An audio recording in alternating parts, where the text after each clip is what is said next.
Morning students, कैसे हैं आप सब। हम पढ़ रहे हैं केमिस्ट्री का chapter number 4 structure of molecules और उसमें आज हमारा जो टॉपिक है वो है 4.2 केमिकल बॉन्ड्स। सबसे पहले हम इसकी डेफिनेशन देखते हैं कि केमिकल बॉन्ड क्या है। केमिकल बॉन्ड की जो डेफिनेशन है वो ये है, forces of attraction between atoms that holds them together in a substance। देखिए सोडियम है और ये क्लोरीन है। सोडियम और क्लोरीन जब आपस में रिएक्ट करेंगे तो और ये मिलके बना देंगे एक सब्सटेंस सोडियम क्लोराइड। और ये जो सोडियम क्लोराइड को किसने जोड़ा हुआ है, बॉन्ड ने जोड़ा हुआ है। और वो बॉन्ड किस वजह से है, due to the forces between them, कि फोर्सेस की वजह से। देखें ये सोडियम आयन है, ये क्लोराइड आयन है और इनके दरमियान ये बॉन्ड बना है। ये किस वजह से बना है, due to the forces of attraction. Forces की वजह से ये दोनों को इकट्ठा ये किया हुआ है, तो इसको हम कहते हैं कि ये केमिकल बॉन्ड है। Is defined as force of attraction between atoms that hold them together in a substance. या हम ये भी कह सकते हैं कि during bond formation there is some force which hold the atoms together, कि जब बॉन्ड बन रहा होता है तो यहाँ पे कोई ऐसी फोर्स है जिसने इन दोनों को इकट्ठा किया हुआ है। ठीक है, और ये हमने ऑक्टेट रूल नेक्स्ट बताया हुआ है कि ऑक्टेट रूल किस तरह होता है कि जब कोई वो जो एटम है उसके आउटर मोस्ट शेल में शेयरिंग से, लूजिंग से या गेनिंग से 8 इलेक्ट्रॉन हो, attaining of 8 electrons configuration in the outermost shell either by sharing, by losing or by gaining electron is called octet rule.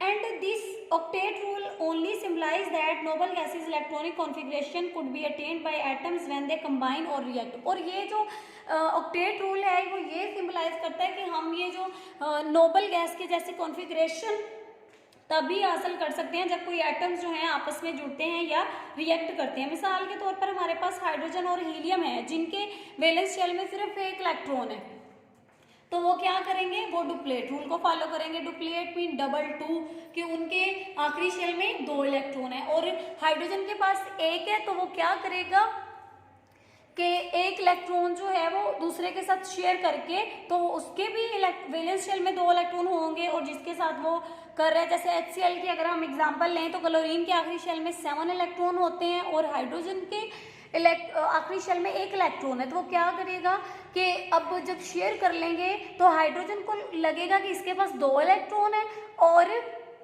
Chlorine को लगेगा कि इसके वैलेंस शेल में अब 8 इलेक्ट्रॉन हो गए। तो इस तरह ऑक्टेट और डुप्लेट रूल जो है वो फॉलो हो जाएंगे। नेक्स्ट अगर हम देखें कि अगर तो बॉन्ड बिटवीन द आयंस बन रहा है, if the bond form between the ions, तो ये किस तरह बन रहा है, due to electrostatic force of attraction. Ions के दरमियान, जैसे ये सोडियम आयन है, ये क्लोराइड आयन है, इनके दरमियान बॉन्ड बना है, तो ये किस वजह से बना है, इलेक्ट्रोस्टैटिक फोर्स ऑफ अट्रैक्शन की वजह से बना है। But if the bond formation is between similar atoms, if bond formation is between similar atoms, अगर एक जैसे एटम्स के दरमियान बॉन्ड बन रहा है तो इसका मतलब ये है, और वो बॉन्ड जो है उनकी कंपेरेबल इलेक्ट्रोनेगेटिविटी होंगी, जिसकी वजह से जो बॉन्ड फॉर्मेशन जो है वो शेयरिंग ऑफ इलेक्ट्रॉन से होगी। और शेयरिंग ऑफ इलेक्ट्रॉन जो है वो म्यूचुअल भी हो सकती है और वन साइडेड भी हो सकती है। जैसे ये हमारे पास ऑक्सीजन की एग्जांपल है। ऑक्सीजन के आउटरमोस्ट शेल में 6 इलेक्ट्रॉन्स होते हैं, ये हैं लोन पेयर, 2 लोन पेयर, और इधर जो थे लोन पेयर उन लोगों ने क्या किया है कि आपस में इन्होंने बॉन्ड बना लिया। और हम जो एक जैसे एटम के दरमियान बॉन्डिंग होती है हम उसको कहते हैं कि ये होमो एटॉमिक मॉलिक्यूल्स है। जैसे ऑक्सीजन का ऑक्सीजन के दरमियानी बॉन्डिंग है, तो ये क्या है, होमो एटम्स है। और जो बॉन्ड बन रहा है वो शेयरिंग ऑफ इलेक्ट्रॉन से बन रहा है। और जब ये 2 एटम्स एक दूसरे के करीब आते हैं तो 2 टाइप की फोर्सेस जो हैं उन पे रिएक्ट कर रही होती हैं सेम टाइम में। वो कौन सी फोर्सेस हैं, रिपल्सिव फोर्सेस और अट्रैक्टिव फोर्सेस। अगर तो वो उन 2 एटम्स के दरमियान रिपल्सिव फोर्सेस एक दूसरे पे डोमिनेट हो जाएं, गालिब आ जाएं, तो बॉन्ड बन जाता है। और अगर अट्रैक्टिव फोर्सेस डोमिनेट हो जाएं तो बॉन्ड जो है वो नहीं बन सकता। तो ये था हमारा आज का लेक्चर, केमिकल बॉन्डिंग। अगर आपको इसमें से कुछ समझ नहीं आया तो कमेंट सेक्शन में पूछ सकते हैं। ये रिटन फॉर्म में भी मैंने चेक करना है आप लोगों का। अपना ख्याल रखिएगा। अल्लाह हाफिज़।